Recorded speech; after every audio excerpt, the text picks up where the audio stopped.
Who could have imagined that such a creature would save a life and potentially change how people viewed the relationship between humans and wildlife? As if sensing her thoughts, Nova approached the fence where Sarah stood, making a soft chirping sound that seemed almost like a greeting. "Would you like to feed her?" Robert asked, offering Sarah a pair of long tongs with a piece of meat secured at the end. Sarah hesitated, then accepted the tongs. Under Robert's guidance, she extended the meat through a small feeding port. Nova took it delicately without any aggression, then sat and calmly ate while watching Sarah with those intelligent eyes. "I never thought I'd be this close to a wild bobcat," Sarah admitted. "She's teaching us that wild isn't as simple a concept as we once thought," Robert said. "There's a spectrum of behaviors and adaptations. Nova is helping us understand that the line between wild and tame isn't as clear-cut as we imagined." 6 months later, Sarah stood in the crowd at the grand opening of the Texas Wildlife Ambassador Center. Her department had assigned her as their official representative, but she would have attended anyway. She needed, to see how Nova's story had evolved. The center was impressive, with naturalistic habitats designed to give the animals space while still allowing visitors to observe them.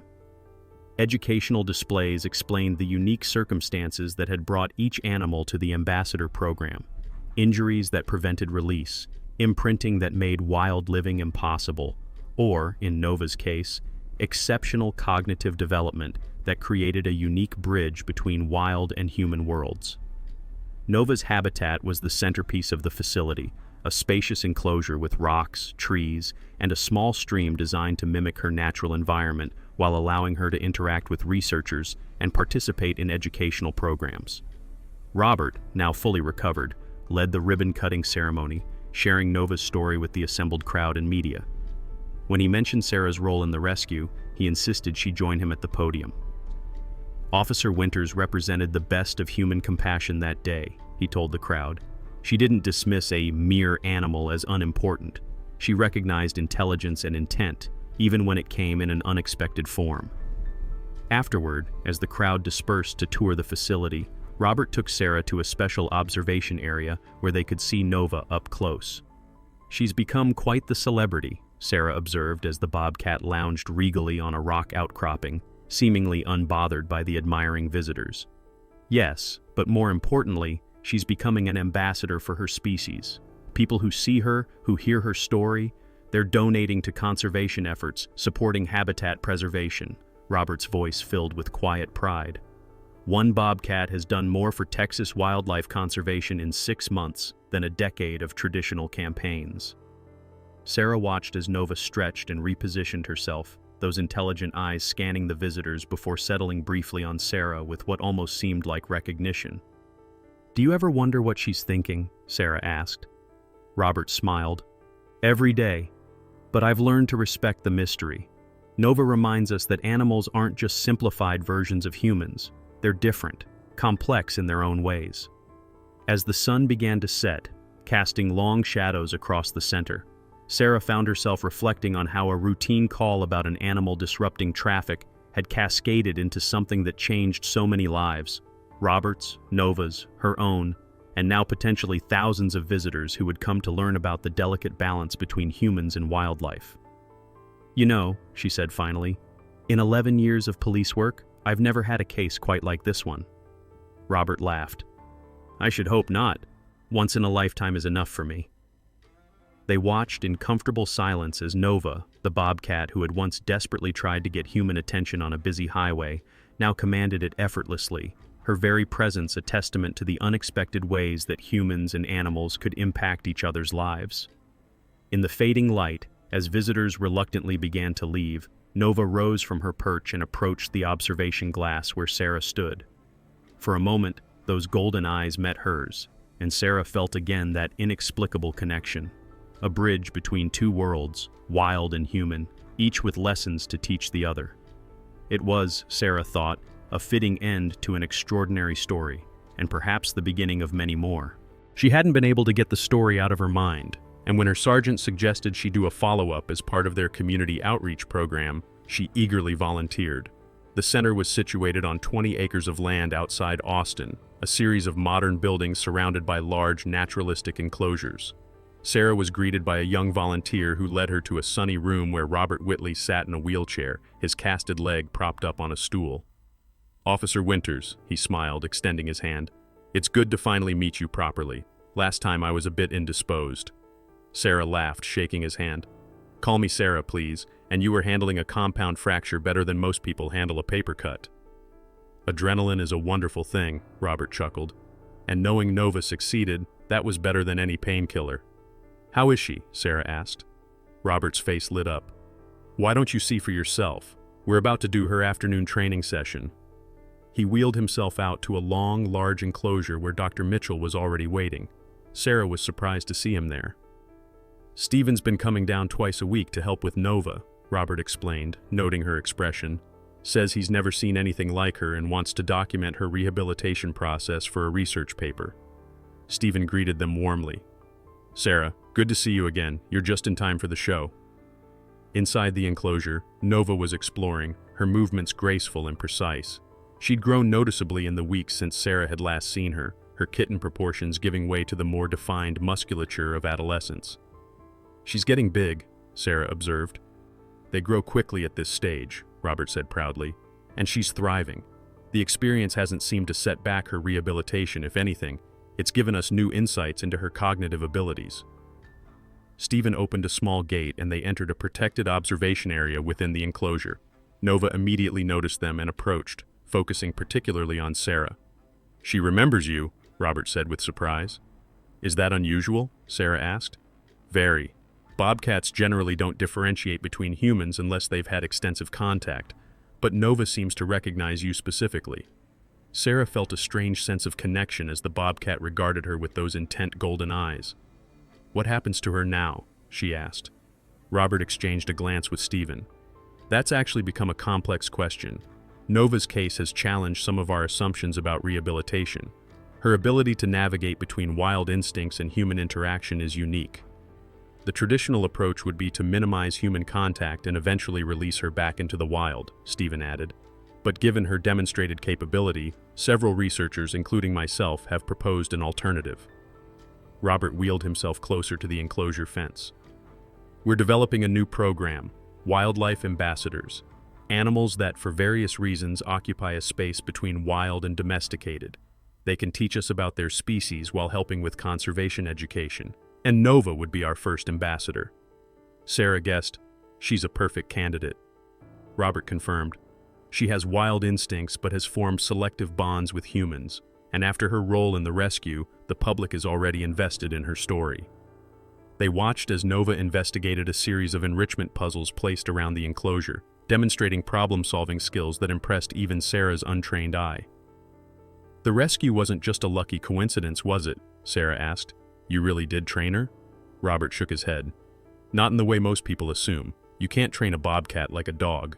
What I did was work with her natural instincts and create associations. Roads mean humans, humans mean help. When distressed, the tracking device means me." He smiled ruefully. "I honestly didn't know if it would work.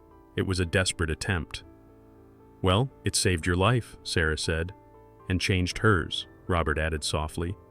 "The publicity from the rescue has brought in enough donations to fund our ambassador program for the next 3 years. We're building a special facility where visitors can learn about native Texas wildlife through animals like Nova who can't be fully released." Speaking of publicity, Stephen interjected. "The governor's office called this morning. They want to present both of you with a special commendation at the State Conservation Gala next month." Robert looked embarrassed. "I told them Nova deserves the award, not me." "I believe their exact response was that they don't have a protocol for giving state honors to bobcats," Stephen laughed. "But they are using Nova's image on a new wildlife conservation license plate, so there's that." Sarah smiled, remembering the small, desperate bobcat that had blocked traffic on Highway 83 just a few weeks ago. The bobcat had stopped at this point, pacing anxiously and making that same urgent sound they'd heard earlier. It approached the edge of the drop-off, then looked back at them expectantly. Sarah and Stephen exchanged glances, then carefully made their way to the edge. Below was a ravine about 30 feet deep, with a small stream running along its bottom, and there, partially concealed by a fallen tree, was a human form. "Robert!" Stephen called out. "Robert Whitley!" The figure moved slightly, raising an arm in what might have been a wave. "He's alive," Sarah said with relief, then into her radio. "Dispatch, we've located the missing hiker. Ravine approximately 1 mile east of Highway 83 at mile marker 143. Subject is alive but injured, requesting immediate medical evacuation." "Copy that, Officer Winters. Search and rescue is mobilizing. ETA 45 minutes to your location." Sarah assessed the ravine. "It's not too steep. We can make it down there. I'll go first." Stephen cut her off. "I've got the medical supplies." They carefully made their way down the slope, using trees and rocks for support. The Bobcat surprised them by finding its own path down, moving with the natural agility of its species. When they reached the bottom, they found Robert Whitley conscious but clearly in distress. His leg was trapped under the fallen tree, and his face was pale from exposure and dehydration. But when he saw the Bobcat approach, a weak smile crossed his face. "Nova," he whispered. "Good girl." The Bobcat, Nova, approached cautiously and nuzzled against Robert's outstretched hand. Stephen immediately set to work examining Robert, while Sarah provided water and radioed in more detailed information about his condition. "Compound fracture of the right tibia, possible concussion, dehydration," Stephen reported, "but stable. Robert, can you tell us what happened?" Robert took a shaky breath. "I was tracking Nova. She's part of my rehabilitation program, ready for her final wilderness assessment before release." He paused, wincing in pain. "We were doing well until yesterday evening. There was a sudden storm. Lightning struck a tree nearby. Nova bolted, which is natural, but the same lightning weakened this tree." He gestured weakly to his trapped leg.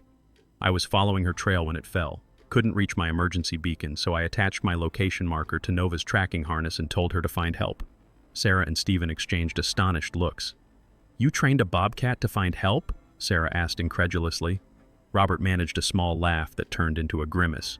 "Not exactly. Nova was found as a very young kitten, raised around humans before I got her. Part of her rehabilitation was learning that roads mean humans. When she's frightened, she still associates roads with safety." His voice filled with pride.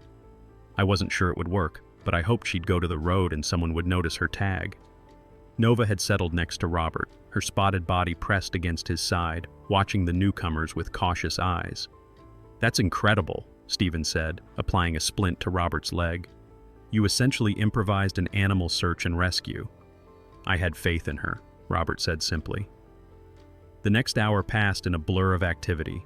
The search and rescue team arrived with proper medical equipment and a stretcher designed for ravine extractions. As they worked to free Robert's leg from under the tree, Nova remained nearby, watchful but not interfering. Sarah found herself fascinated by the bond between man and animal. It defied everything she thought she knew about wildlife. As the rescue team prepared to transport Robert, he called out weakly, "Nova, please, someone needs to look after her. She's not ready for full release yet." Stephen stepped forward.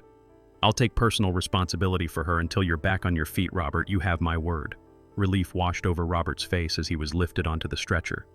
"Thank you," he whispered. "Her carrier and supplies are at my campsite, Fortress Ridge, Site 7734. "We'll find it," Stephen assured him. As Robert was being carried up the ravine, Nova tried to follow, making small distress sounds. Sarah, acting on instinct, knelt down to the Bobcat's level. "It's okay, girl. He's going to be all right. And you did good. Real good." Nova regarded her with intelligent eyes that seemed to understand more than any wild animal should. The story of Robert Whitley and Nova, the Bobcat, made local headlines the next day. "Man's life saved by Bobcat companion." Interest spread quickly, with national news outlets picking up the heartwarming tale of an animal rehabilitator rescued by the very creature he was preparing to return to the wild. 3 weeks later, Sarah found herself driving to the Austin Wildlife Rehabilitation Center where Robert worked. "There," she pointed. "See the device on its leg?" Stephen raised his own binoculars, adjusting the focus. "Well, I'll be damned," he muttered. "That's not one of ours." "What do you mean?" "Wildlife Services uses specific tracking collars, usually around the neck. This is something different," he continued, observing. "There's a blue marker attached. Almost looks like..." He trailed off, his brow furrowing. The Bobcat spotted them, and instead of running away, moved closer, stopping about 30 feet from them. It made a small, urgent sound, then turned and took a few steps toward the forest that bordered the highway, looking back at them. "It wants us to follow it," Stephen said, amazement in his voice, like Lassie. Sarah said skeptically, "I know how it sounds, but I've worked with wildlife for 25 years, and I've never seen a wild bobcat behave like this. He squinted at the blue marker. That tag, can I borrow your binoculars? Mine aren't as powerful. Sarah handed them over and Stephen focused intently on the device. There's a number on it, RW7734. His face paled slightly. Sarah, that's not a wildlife tag. That's an emergency location marker, usually issued to hikers in certain parks. Why would a bobcat have a hiker's location marker? Good question. Let me make a call. Stephen retreated to his truck, returning 5 minutes later with a grave expression. I just spoke with the ranger station at Fortress Ridge State Park. They've had a missing hiker since yesterday. Robert Whitley, 42, experienced outdoorsman. He checked in for a 3-day solo hike but missed his scheduled check-in last night. Sarah's police instincts kicked in and the marker number matches RW are his initials and 7734 was his campsite registration. They both looked at the bobcat, which was still waiting, occasionally making that same urgent sound. This doesn't make sense, Sarah said. How would a bobcat end up with a hiker's marker? Stephen's expression was thoughtful. There might be an explanation. Let me check something. He pulled out his tablet and tapped through several screens. Here, ranger records show that Robert Whitley is a wildlife rehabilitator from Austin, specializes in big cats. Sarah looked at the bobcat with new understanding, so this could be his rescue. Maybe he was tracking it as part of a rehabilitation program. It's possible, but if that's the case, why is the bobcat here and Robert isn't? The implication hung between them. The bobcat made another sound, more insistent this time, and took several more steps toward the forest. Sarah made a decision. I'm going to follow it, if there's any chance it knows where this hiker is. I'm coming with you, Stephen interrupted. If Robert is injured, we might need medical supplies. He hurried back to his truck and returned with a backpack, basic first aid, water, and emergency rations, standard search and rescue kit. Sarah radioed dispatch to update them on the situation and request backup. We've got a potential missing persons case connected to the wildlife incident. Dr. Mitchell and I are going to investigate, requesting additional units and search and rescue on standby. Copy that, Officer Winters. Be advised nearest backup is 30 minutes out. Search and rescue has been notified but will stage until you confirm. Understood. We'll proceed with caution and maintain radio contact. The bobcat, seeming to sense their decision, turned and trotted toward the tree line, looking back periodically to ensure they were following. Never thought I'd be following a bobcat into the woods, Sarah muttered as they crossed the highway, directing the bystanders to clear the area. Nature has a way of surprising us, Stephen replied, especially when humans get involved. As they entered the forest, the temperature dropped noticeably under the canopy of oak and juniper trees. The bobcat stayed about 50 feet ahead, visible enough to follow but maintaining its distance. It's staying on a clear path, Stephen observed. That's another sign this isn't typical behavior. Wild bobcats, even partially rehabilitated ones, would use more cover. Sarah nodded, her eyes scanning the ground. There, she pointed. Boot prints, recent ones. Stephen knelt to examine them. Good eye, these are fresh, maybe a day old. Men's hiking boot, probably size 11 or 12. They continued following the bobcat, which maintained its steady pace. About a mile into the forest, they came across a clearing where the undergrowth had been disturbed. Broken branches, flattened grass, and scattered personal items. A water bottle, a torn backpack strap, and most concerning, spots of what appeared to be dried blood on several leaves. Someone passed through here in a hurry, Sarah said, her hand moving instinctively to her sidearm. Or fell, Stephen added, pointing to a steep drop-off at the edge of the clearing that hadn't been immediately visible. Under the sweltering Texas sun, traffic on Highway 83 slowed to a crawl, but not because of an accident. Something much smaller, much wilder, had brought cars to a halt. A tiny bobcat kitten, desperate and determined, blocked the road, refusing to retreat. Officer Sarah Winters had seen her share of strange calls, but nothing quite like this. As she approached the trembling creature, she realized it wasn't just lost or injured, it was trying to tell them something. And when she saw the glint of metal strapped to its leg, she knew somewhere beyond the horizon a mystery was waiting for her. To find out what could a wild bobcat possibly be leading them toward, and why did it seem to be waiting for help? What started as a routine highway patrol would soon uncover a life-or-death mystery that no one saw coming. Before we start, hit the like button and make sure to subscribe if you haven't, and hit that notification bell so that you won't miss any new stories.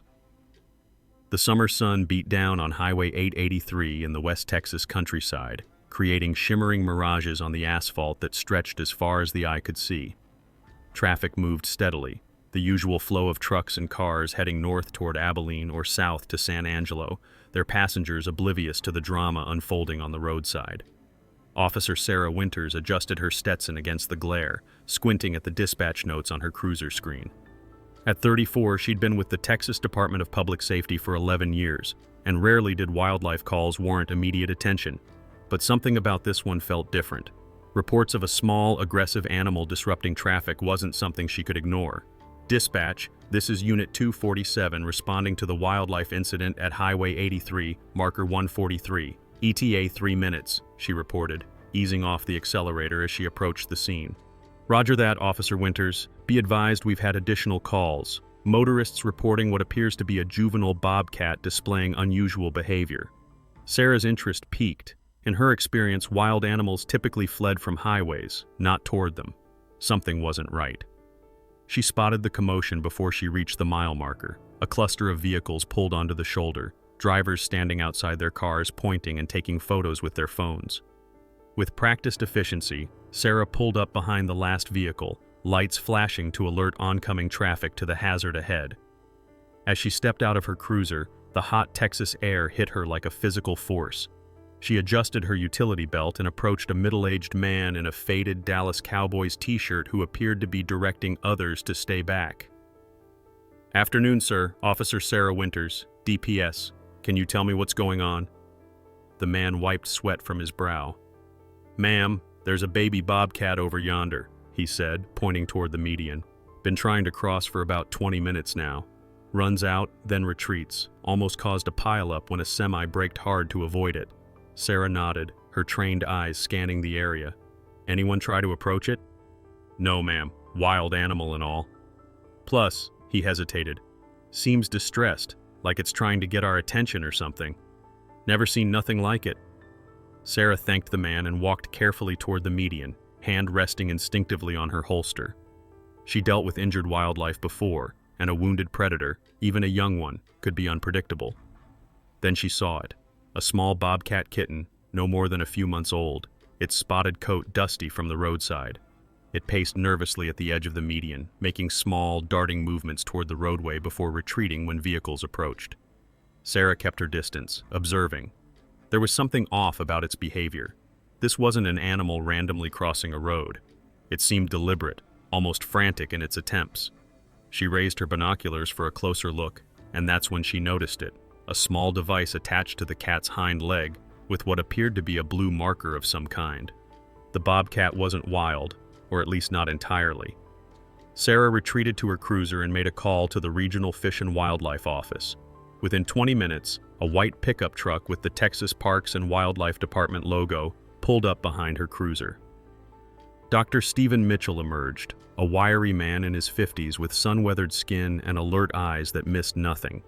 He'd been the regional wildlife biologist for over 2 decades, and if anyone knew what to make of this, it would be him. "Dr. Mitchell," Sarah extended her hand, "appreciate you coming out so quickly." "Call me Stephen," he replied, shaking her hand firmly. "Dispatch mentioned a tagged bobcat. That's unusual enough to get me moving." Sarah briefed him as they walked toward the median, careful to keep their movements slow and non-threatening.